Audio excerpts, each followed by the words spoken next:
Of all the recent books about the Russian president, Fragile Empire: How Russia Fell in and Out of Love with Vladimir Putin by Ben Judah stands out for a number of reasons. First of all, it's not quite a biography, but instead it's more like a history book with Vladimir Putin as the central character. Second, unlike many other books on Russia, the author Ben Judah actually travels throughout Russia and early on establishes that Moscow isn't Russia.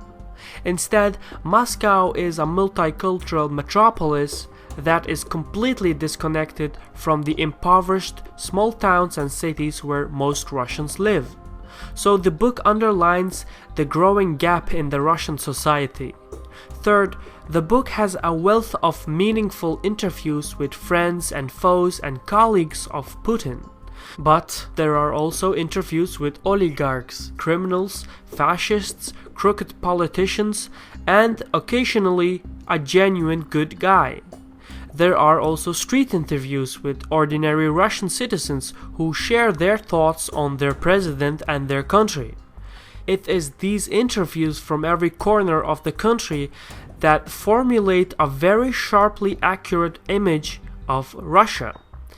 And finally, the fourth reason that sets this book apart, and this is the most important point, as it's right there in the title.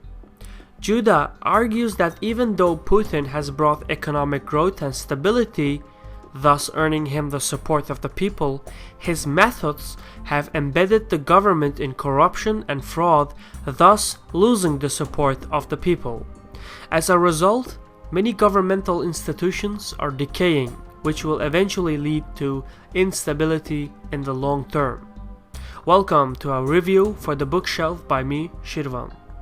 Fragile Empire follows the life of Vladimir Putin from the chaos in post-collapse St. Petersburg, where he worked for a local politician, to the later years when he participated in the presidential elections, all the way to the Medvedev years, where Putin served as the country's prime minister, and then back to his current presidential position.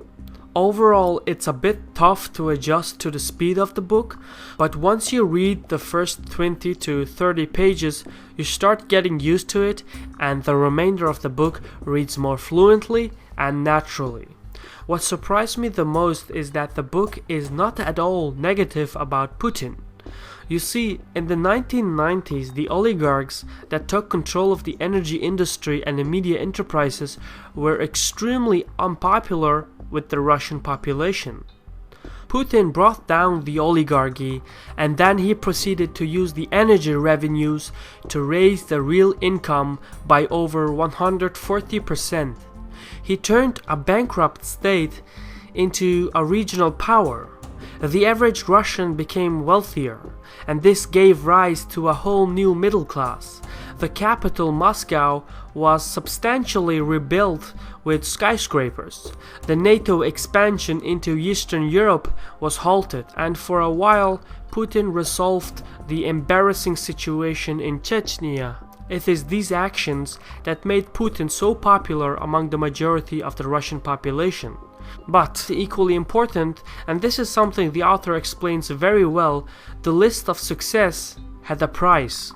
Corruption thrived. Governmental institutions decayed into racketeering and fraud. The bureaucracy became completely inefficient. The importance of the decay of the governmental institutions becomes more apparent when the author starts to travel and interview people. And this is another thing that surprised me, the amount of extensive research by the author. Judah travels all over Russia. He visits Kaliningrad and learns that the locals, in their pro-European attitude, want to rename the city back to Königsberg. He also visits the battlefields of the Caucasus and gets acquainted with the locals. Judah then visits the tank factories in Nizhny Tagil in the Ural region. Here, the author discovers the other side of Russia, where no governmental institution works and where narcotic dealers are the lords and kings of the city.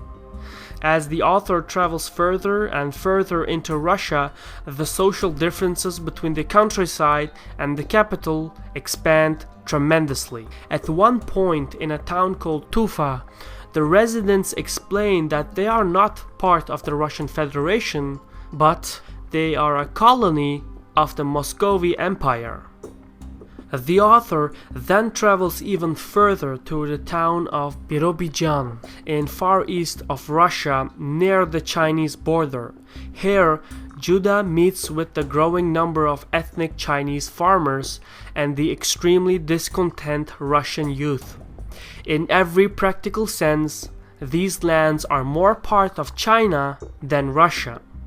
And finally, the author places all the pieces back together, and what it portrays is a wildly fragmented and feudalized Russian society. Whether it's pro-European, pro-independence, pro-Chinese, one thing is clear. The fierce centralization of the government, combined with the unchecked growth of corruption, has indirectly spread the seeds of extremism, sectarianism, and separatism throughout Russia. And ultimately, there will be a serious blowback against the Russian government, as instability will shake the nation. In short, modern Russia faces a conundrum. The country cannot survive with Putin, and yet it cannot continue on without him. In many ways, modern Russia resembles the Ottoman Empire in the 18th and 19th centuries. It is still big and it still appears powerful, but from the inside, the country is in decay and it is disintegrating.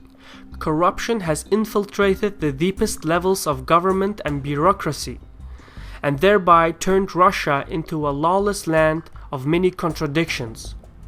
After finishing Fragile Empire, one can agree that Putin is a brilliant and triumphant politician, but one can also argue that Putin has failed to build a modern state and indirectly turned Russia into the new sick man of Europe.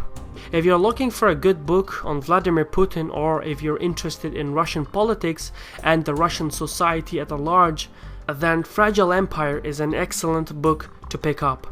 One that will give adequate answers in an objective way. This was a review for the bookshelf by me, Shirvan. I want to thank you for watching, and I hope to see you in the next Caspian Report. So take care and sagal.